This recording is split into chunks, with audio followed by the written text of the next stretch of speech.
मूल अधिकार का जो ये अध्याय है,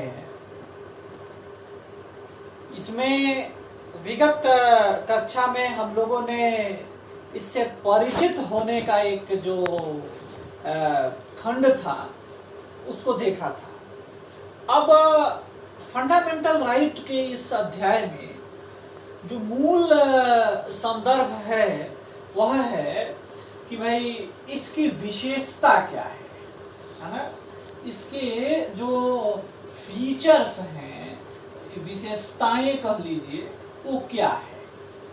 इन विशेषताओं को जानना जरूरी है, क्योंकि कई बार परीक्षा में, खासकर पीसीएस वगैरह की परीक्षाओं में आमतौर पर सीधे सीधे ये प्रश्न पूछ लिए जाते हैं कि मूल अधिकार की विशेषताओं का मूल्यांकन करिए। तो इसलिए ये थोड़ा सा इम्पोर्टेंट बन जाता है। या प्रीलिम्स की परीक्षा में भी ये सीधे सीधे प्रश्न पूछ दिया जाता है कि निम्न में से कौन सी विशेषता मूल अधिकार की है, या इसमें से कौन सी विशेषता मूल अधिकारों के में शामिल नहीं है। इस तरह से कई प्रश्न जो हैं वो प्रीलिम्स के भी परीक्षा में आपसे पूछ लिए जाते हैं, और यहाँ भी आपसे पूछ ही लिया जाता है मेंस वगैरह की परीक्षाओं में भी। तो आइए थोड़ा सा हम इसके संदर्भ को समझने का एक बार प्रयास करें कि भाई इसकी विशेषता जो है वो क्या कहती है। देखिए, जैसा कि हम जानते हैं कि भारत में जो ये फंडामेंटल राइट है ये अमेरिकी संविधान से लिया गया है ना, अमेरिकी संविधान से ग्रहण किया गया। लेकिन अमेरिकी संविधान में जो अधिकार पत्र है, जिसको आप उस दिन बताए थे मैंने कि बिल ऑफ राइट्स से इसकी शुरुआत हुई थी, तो जो अधिकार पत्र है अमेरिकी कॉन्स्टिट्यूशन में, जिससे हमारा ये अधिकार पत्र प्रेरित है, तो दोनों के बीच कुछ अंतर है। अमेरिकी संविधान में उतने फंडामेंटल राइट शामिल नहीं हैं जितने फंडामेंटल राइट भारत के इस संविधान में शामिल है। और आप जानते हैं कि अधिकारों का यह इतना बड़ा घोषणा पत्र है कि इसमें कई सारे अधिकार जो हैं वो आपको मिलते हैं, कई सारे अधिकार आपको प्राप्त होते हैं।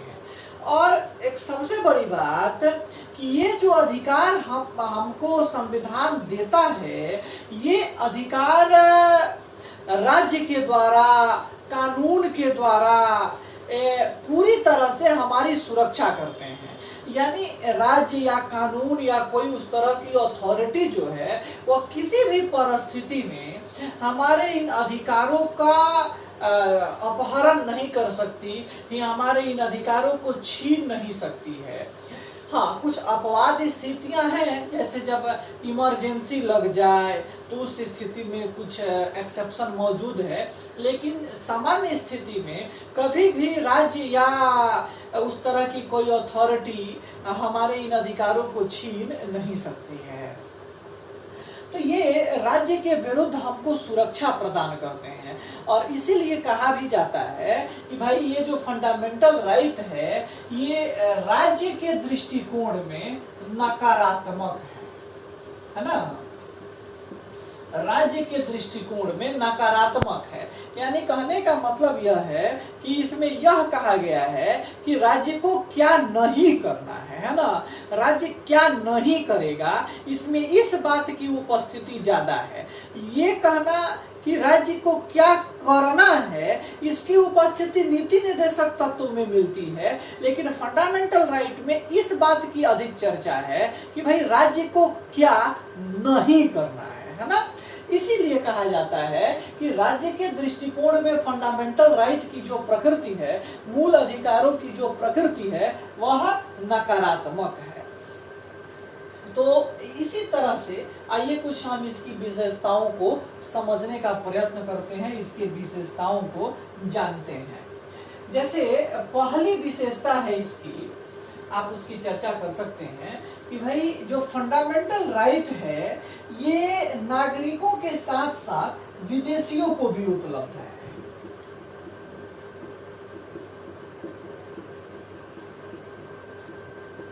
नागरिकों के साथ साथ विदेशियों को भी उपलब्ध है।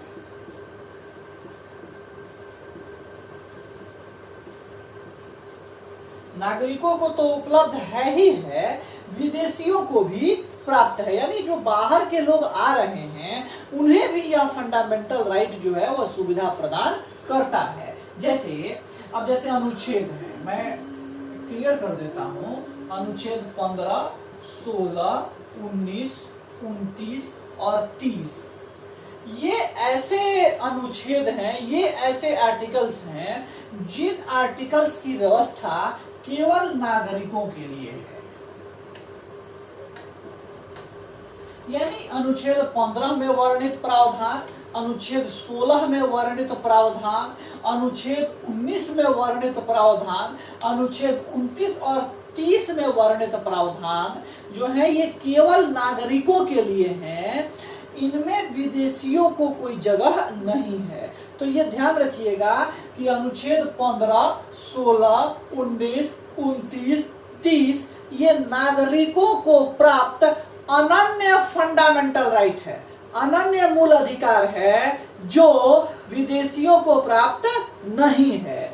जबकि इसके अतिरिक्त जो फंडामेंटल राइट्स हैं जैसे अनुच्छेद 14, अनुच्छेद 17, 18, 20, 21, 22, 23, 24, 25, 26, 27, 28 इस तरह से जो अनुच्छेद 32 है ना, ये सब जो राइट्स हैं, ये सारे जो अनुच्छेद हैं जो इनके अतिरिक्त बच जाते हैं, ये नागरिकों के साथ साथ यानी दोनों को प्राप्त है, नागरिकों को भी और विदेशियों को भी। तो ये ध्यान रखिएगा कि नागरिकों के साथ साथ विदेशियों को भी प्राप्त है, लेकिन कुछ अनुच्छेद ऐसे हैं जो केवल नागरिकों को प्राप्त हैं, उसमें विदेशियों को कोई स्थान नहीं है। चलिए, ये इस फंडामेंटल राइट की पहली विशेषता हुई, ये इसके पहले फीचर्स होंगे। आप इस सबको नोट कर सकते हैं, है ना, आप इस सबको नोट कर लीजिएगा।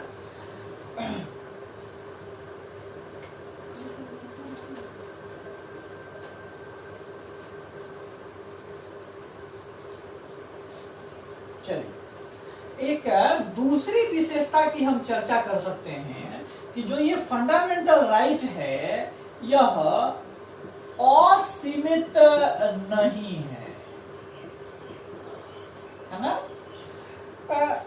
देखिए, असीमित नहीं है इसका मतलब क्या है कि आपको जो अधिकार मिले हैं आप इस अधिकार का जब जैसे चाहे वैसे प्रयोग नहीं कर सकते। आप इस अधिकार का अपनी सुविधा के अनुसार प्रयोग करिएगा, लेकिन एक सीमा में। कहा जाता है कि भाई जब एक व्यक्ति की स्वतंत्रता वहीं खत्म हो जाती है जहां दूसरे की स्वतंत्रता शुरू होती है। जैसे आप रोड पे गुजार रहे हैं और रोड पे आप अपने हाथ में एक छाता लिए हुए हैं और आप छाता को ऐसे ऐसे घुमा रहे हैं, तो ये छाता को आप तब तक तो घुमा रहे हैं जब तक वह किसी को स्पर्श नहीं कर रहा है, किसी को टच नहीं कर रहा है। यदि आपका छाता का वह जो साइकिल बन रहा है, यदि उस साइकिल के अंदर में कोई आ गया और यदि आपने आपकी छाता उसको टच करने लगी, तो फिर आपको अपना उस जो घुमाने वाली प्रवृत्ति है उसको रोकनी पड़ेगी, उसको कम करनी पड़ेगी, आप प्रतिबंधित होइएगा वहां। तो इसीलिए कहा जाता है कि भाई आपकी स्वतंत्रता वहीं पर खत्म हो जाती है जहां दूसरे की स्वतंत्रता शुरू होती है। जैसे एक और उदाहरण ले सकते हैं आप रात के समय में डीजे बजा रहे हैं, साउंड बजा रहे हैं, अपना सेलिब्रेशन कर रहे हैं। यू आर फ्री, आप स्वतंत्र हैं अपना सेलिब्रेशन करने के लिए, आप स्वतंत्र हैं अपना उत्सव मनाने के लिए। लेकिन आप देखते होंगे कि रात में प्रशासन कह देता है कि भाई 10 बजे के बाद आप अपना साउंड जो है उसको बंद कर दीजिए। कारण 10 बजे के बाद आम तौर पे लोग सोने चला जाता है, और आप जानते हो कि निद्रा का अधिकार भी हमारा मूल अधिकार है। अनुच्छेद 21 के तहत यह भी फंडामेंटल राइट है और किसी को ये हक नहीं बनता है कि वह हमारे इस फंडामेंटल राइट को छीने, उस पर वह प्रभाव डाले। तो आप देखते होंगे कि 10 बजे के बाद प्रशासन आपको कह देता है कि आप रुक जाइए। हाँ, 10 बजे तक आप बजाते हो, आप पूरा जश्न मनाते हो, प्रशासन उसमें भी कोई खलल पैदा नहीं करता है। लेकिन इसका मतलब ये नहीं है कि अब आप बजा रहे हैं, है ना, और 4 बजे कह रहे हैं कि अभी तो पार्टी शुरू हुई है। तो ऐसे थोड़ी होता है। एक हर चीज की सीमा है और उस सीमा में आकर ताकि उससे दूसरे की स्वतंत्रता बाधित न हो, आप उस स्वतंत्रता का प्रयोग करिए, आप उस स्वतंत्रता का उपयोग करिए। उसी संदर्भ में यह कहता है कि यह असीमित नहीं है। आपको चाहे समानता के अधिकार हो, आपको चाहे स्वतंत्रता के अधिकार हो, जो ये जितने सारे अधिकार आपको मिले हुए हैं उसकी एक सीमा है। और कहा जाता है कि भाई राज्य जो है आपके इन अधिकारों पर युक्ति युक्त निर्बंधन,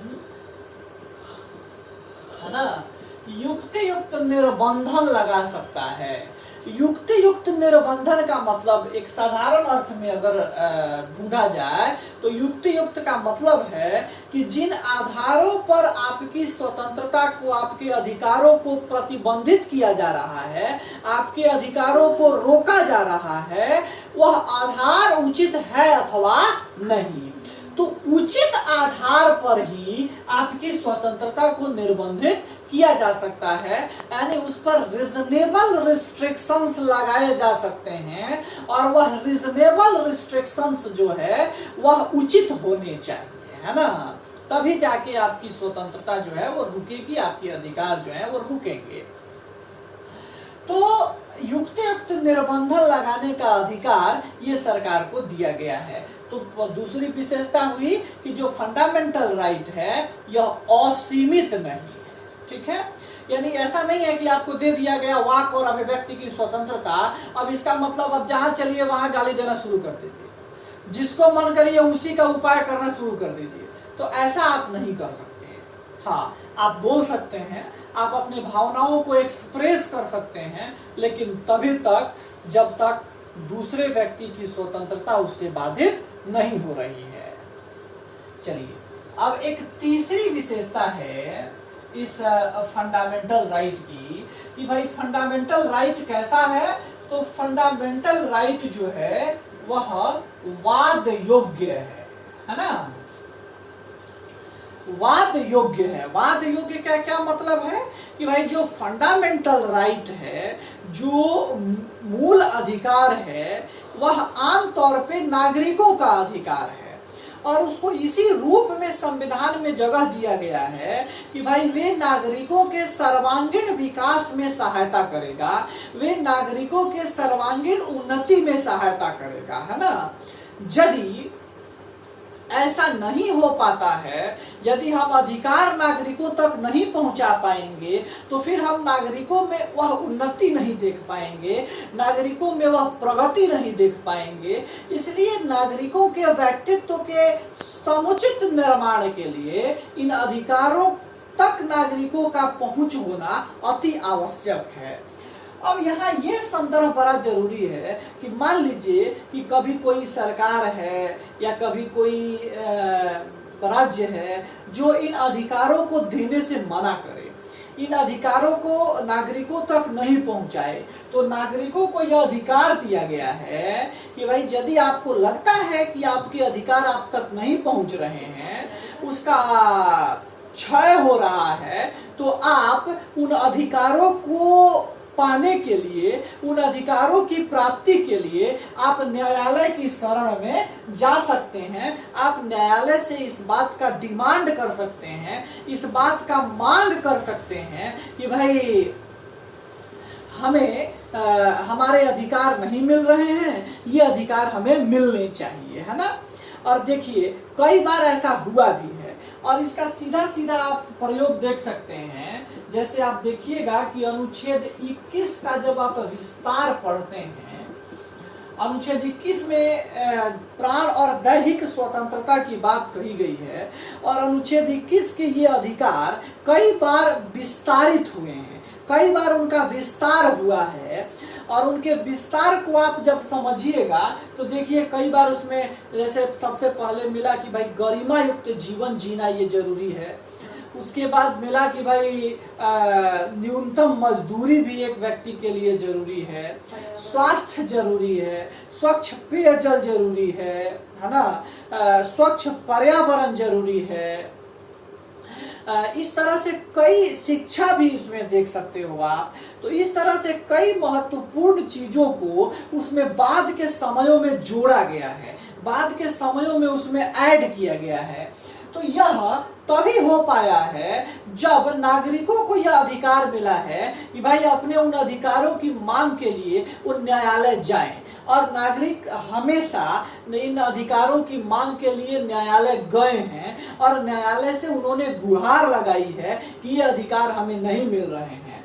आप देखिए कि अनुच्छेद 32 जो स्वयं एक फंडामेंटल राइट है, जो स्वयं एक मूल अधिकार है, यह नागरिकों को यह अधिकार देता है, यह नागरिकों को यह व्यवस्था देता है कि भाई यदि आपके मूल अधिकारों का हनन हो रहा हो, यदि आपके मूल अधिकार छीने जा रहे हो, तो आप अपने इस मूल अधिकारों के संरक्षण के लिए सीधे सुप्रीम कोर्ट जा सकते हैं, सीधे उच्चतम न्यायालय जा सकते हैं, है ना। तो यह इस फंडामेंटल राइट की विशेषता है और आप न्यायालय जाके और अपने उन अधिकारों को जिसको लागू नहीं किया जा रहा है आप उसको लागू करवा सकते हैं, आप उसकी डिमांड कर सकते हैं और न्यायालय उसको लागू कराने का प्रयास भी करती है, लागू भी करवाती है ना।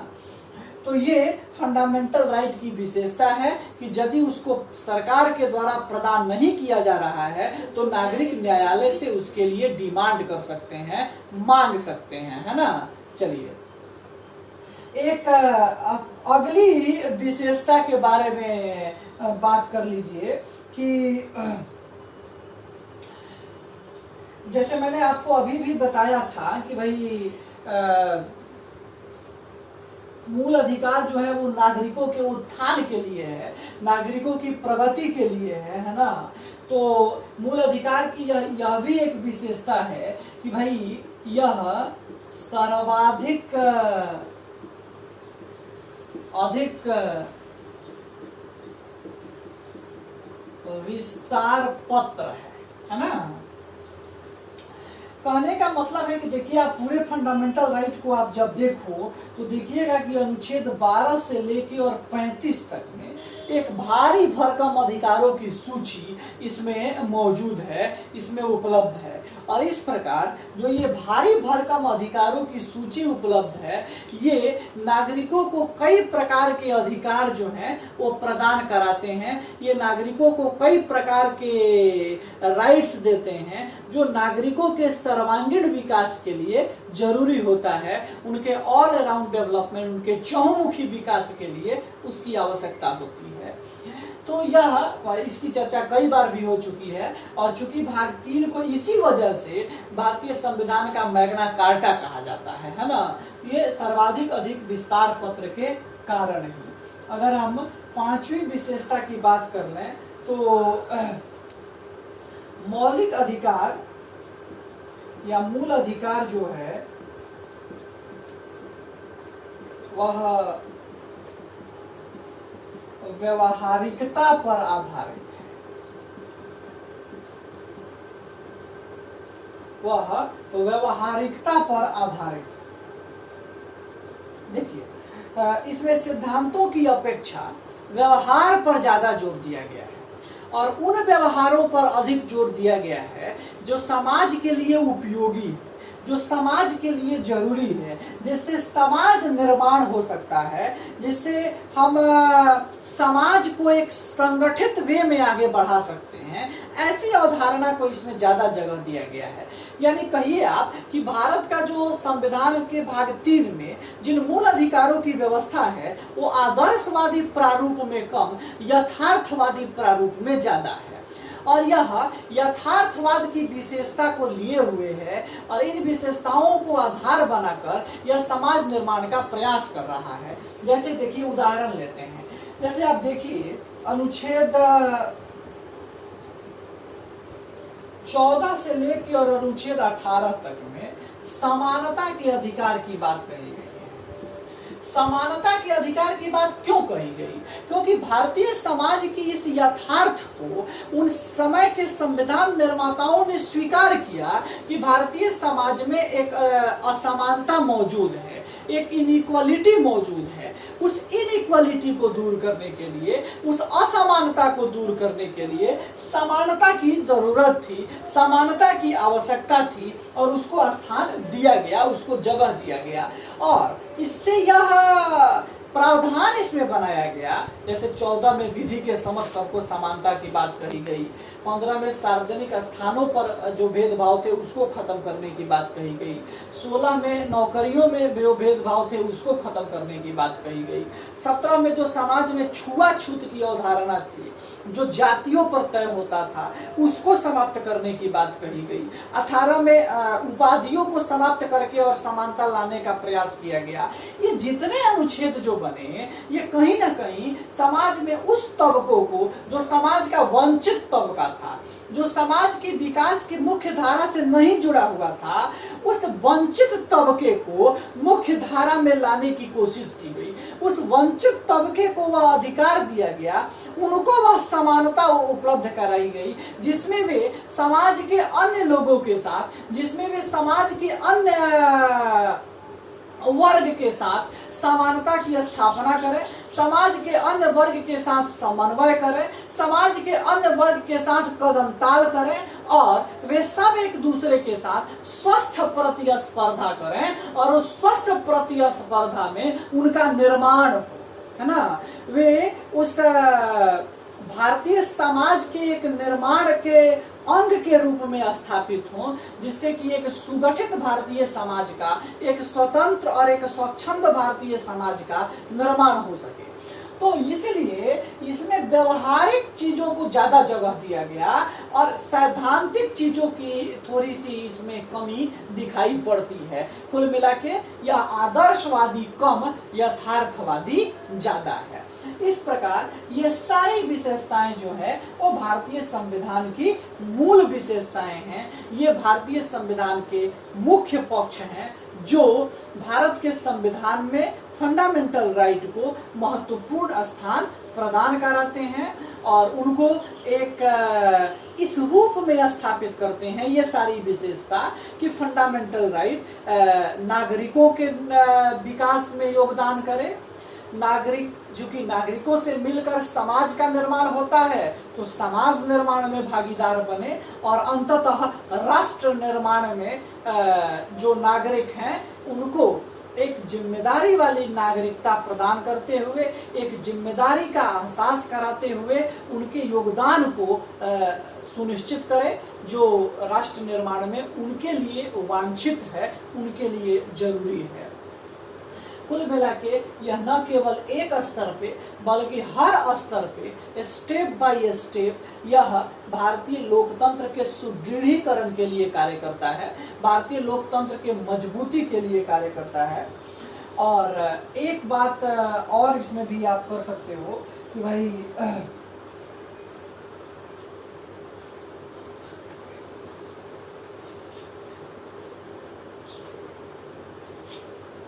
जो फंडामेंटल राइट है उसके अधिकारों, उन अधिकारों की सुरक्षा की भी गारंटी है ना। अधिकारों के सुरक्षा की भी गारंटी है ना। यानी अधिकारों को सुरक्षित भी किया गया है, कोई आपसे इसको छीन नहीं सकता। इसकी चर्चा मैंने पहले भी आपसे की। देखिए अनुच्छेद 32 के तहत सीधे आपको अधिकार मिला है कि आप सुप्रीम कोर्ट जाइए, यदि आपको ऐसा लगता है कि आपके फंडामेंटल राइट का हनन हो रहा है तो आप अपने उस फंडामेंटल राइट की सुरक्षा के लिए, आप अपने उस फंडामेंटल राइट को बचाने के लिए और अनुच्छेद 32 का प्रयोग करते हुए आप सीधे उच्चतम न्यायालय की शरण में जा सकते हैं, है ना। और इसके अतिरिक्त एक बात बड़ा महत्वपूर्ण है जिसकी चर्चा बारंबार होनी चाहिए, और वो ये है कि जो अनुच्छेद इन अधिकारों को सुरक्षा प्रदान करता है, जो अनुच्छेद इन अधिकारों को सुरक्षित करता है, वह स्वयं एक फंडामेंटल राइट है, एक स्वयं वह मूल अधिकार है। अर्थात कहने का मतलब है कि किसी भी परिस्थिति में इन अधिकारों का हनन नहीं हो सकता, इन अधिकारों को छीना नहीं जा सकता। इसके अतिरिक्त एक और अनुच्छेद है, हालांकि वह फंडामेंटल राइट तो नहीं है, लेकिन चर्चा कर देनी चाहिए। अनुच्छेद 226 का प्रयोग करते हुए आप अपने अधिकारों की रक्षा के लिए हाई कोर्ट में जा सकते हो। जो राज्यों में उच्च न्यायालय बने हुए हैं, आप वहां पर जा सकते हो, और वहां पर भी आप अपने अधिकारों की सुरक्षा के लिए गुहार लगा सकते हो। लेकिन यहाँ ध्यान देने योग्य बात है कि सुप्रीम कोर्ट में जाने का जो अधिकार है, जो अनुच्छेद 32 के तहत मिलता है, यह स्वयं एक फंडामेंटल राइट है, जबकि अनुच्छेद 226 एक फंडामेंटल राइट नहीं है ना। हालांकि रीट के संबंध में जब बात करेंगे, आगे हम अनुच्छेद 32 डिटेल करेंगे तो अनुच्छेद रीट की बात करेंगे। जब आप रीट पढ़िएगा तो रीट निकालने की अधिकार उच्चतम न्यायालय से ज्यादा उच्च न्यायालयों को है। क्यों है, अब इसकी चर्चा आगे जब हम वहां आएंगे तो इसकी चर्चा करेंगे। और इस प्रकार से ये मूल अधिकारों का जो एक विशेषता संबंधी जो एक टॉपिक था, उसका एक ये टॉपिक जो प्रारंभिक कह सकते हो, ये आज समाप्त होता है।